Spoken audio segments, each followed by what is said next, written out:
Welcome back to another part of the video series. So in this video series we are going to discuss about the animal classification, that is the invertebrate, in detail. In this we have known that in the five kingdom classification which was proposed by R.H. Whittaker, that is divided into five kingdom, that is Protista, Monera, Plantae, Animalia and Fungi. So in this video we are going to discuss about the animal classification, mainly the invertebrate. And before that, before discussing about the invertebrate, we are going to discuss certain terms that are related to the animal classification, which are very important to know. So before that, let's start the video. Some important terms which we will come across many times is that is, what are unicellular, multicellular cells, or what are unicellular organism, what are multicellular organism. So unicellular organisms are those organisms which are made up of single cell. As you can see here, these are the unicellular organism that is made up of single cell, and all the functions are performed by this single cell only. Example, Protista.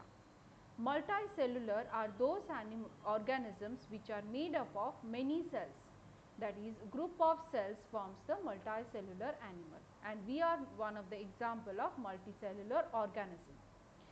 Next, moving to the organization of the body. What is what is organization? Basically it defines that the body is either made up of cells, tissue or organ. So depending upon that, the level of organization is of three different types, that is cell level organization, tissue level organization and organ level of organization. Cell level of organization defines that this body is made up of complete cells only. Example is porifera. And tissue level of organization says that the body is made up of tissues only. And organ level says that the body is made up of different organ, which is the advanced form. Our body is known as the organ level of organization, as it is made up of different types of organs. Then moving to the next part, which is the important part, or that is regarding the exam point of view, that is the symmetry of the body. So the body, what do you mean by symmetry? So what is symmetry is the division of the body into equal half. If which organism you will call that they are symmetrical or not? Suppose you take an organism and you divide them in a single plane or in a two plane. If they divide into two equal part, then you will say that the organism is said to be symmetric. Depending upon that, there are five types of symmetry which are present in the animal kingdom, that is asymmetrical. What are asymmetrical? These are the example. This is the example, that is amoeba is asymmetrical, that is they do not show in any symmetry, and if we divide the body in any of the plane, the body will not be divided into equal half. That's why they are called as asymmetrical animal. Moving to the next, that is the spherical symmetry. Those organisms which have sphere in shape shows the spherical symmetry. Example is the volvox. Moving to the next part, that is the radial symmetry. Those organisms which are cylindrical in shape, or you can say vase shape, are known as shows the radial symmetry. In the radial symmetry, their example is hydra. This is the example of hydra. Then is the biradial symmetry. In the spherical and radial symmetry, the organism can be divided in one plane only, either longitudinal or transverse. Biradial symmetry shows two plane of symmetry, that is longitudinal, another one is the transverse. That is, example is the sea anemone or the ctenophora shows this type of biradial symmetry. And the advanced form of symmetry is the bilateral symmetry, which is seen in the higher forms of the animal. That is, example is arthropods, example butterfly. That is, if you divide them from the anterior, this is the anterior region and this is the posterior region, that is the tail region. If you divide from the anterior to the posterior axis, it will divide into two equal half. This type of symmetry is known as the bilateral symmetry. So, this is all about the symmetry of the body. Moving to the most important part, that is the body cavity. What do you mean by coelom or body cavity? It is the fluid space, internal fluid which is present in our body, which is lined by the mesoderm, and they are again of three types, that is acoelomate, pseudocoelom and true coelom. What is acoelomate? Those which do not possess any coelom is known as acoelomate, and in this category, that is sponges, coelenterate, flatworms belong to this category. Pseudocoelomate means pseudo means false, coelom means coelom, body cavity. That means the body cavity will be present, but they will be not lined by the mesodermal layer. That is why they are known as the pseudocoelom. Example is the roundworm. True coelom, that is the actual coelom which will be body cavity, which will be lined by the mesodermal layer, is known as the true coelom. Example is the annelids. So, this is all about the coelom or body cavity, which is asked many times in the exam. So, it is very important regarding the exam point of view. Moving to the next important part, that is the germ layer. What are the germ layer? Germ layers are the layers which arises from the germinal part of the body, which give rise to different parts of our body.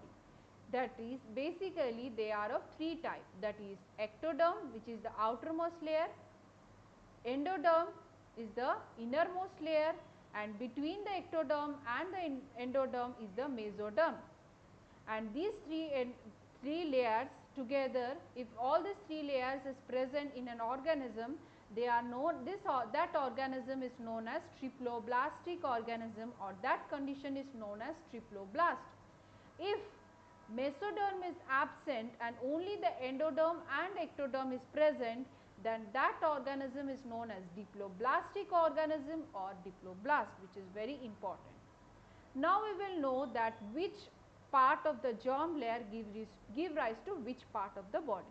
That is, endoderm is the inner layer. We have seen that this pink color you are seeing is the endoderm. This give rise to the digestive tract, stomach, intestine, pancreas, respiratory tract. All this belongs to this, all this arise from this endodermal layer. Ectoderm is the outermost layer. You can see this purple color is the outermost layer, is the ectoderm. From this the epithelial tissues arises, as well as the central nervous tissue is also formed. Next, mesoderm is the layer between the ectoderm and the endoderm, is the mesoderm, from which all the muscle tissue, skeletal tissue, then the connective tissue, blood cells, all arises from this mesodermal layer. And one more thing, this is all about the germ layer, and one more important fact regarding this we will be coming across many times. It is what is protostome and what is deuterostome. Protostome are those organisms whose animal, or we can say are those animal whose mouth is derived first and then the anus is derived. So, they are known as protostomic animal. What is deuterostome? In this animal, first the anus is formed, then the mouth is developed. So, these animals are known as deuterostomic animal. And these are the terms, important terms, which will be coming across many times as we will be discussing in the further videos, the phylum. That is why in this video I have summed up the important terms which will be coming across many times. So, you need to know that what are the terms which are very important in the exam point of view, as well as for the phylum, which we will be discussing in the next video. Then we will see that what are invertebrate in detail. So, invertebrate are those animals which do not have the vertebral column. In simple words we can say. So, Animalia is divided into invertebrate and vertebrate, as I have told you, is the broad category of animal kingdom. Invertebrate is further divided into lower and higher vertebrate, and vertebrates is further divided into chordate. Vertebrate part we will be discussing in the next upcoming series, but first we will be completing this invertebrate part in the upcoming series of the invertebrate.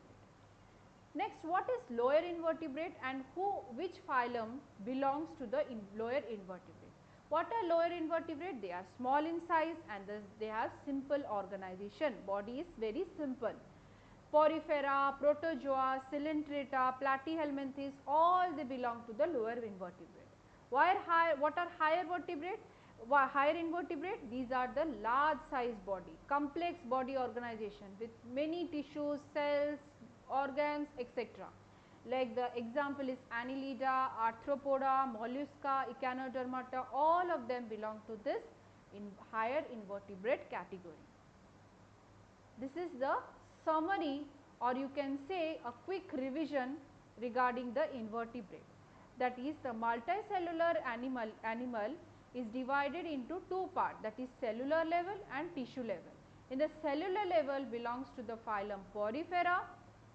Tissue level is two, that is radial symmetry is shown by the Coelenterata and Ctenophora.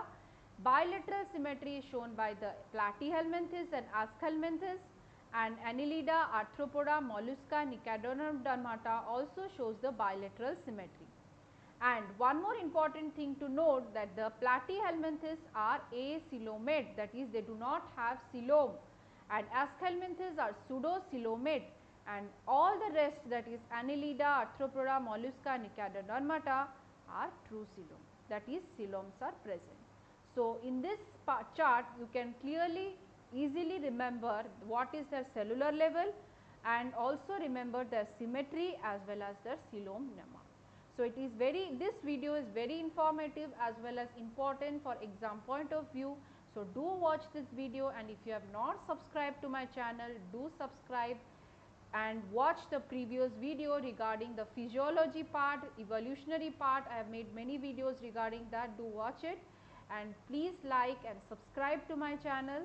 And this is all. In the next part of the video, we will be discussing about the phylum Porifera in detail. Thank you and have a nice day.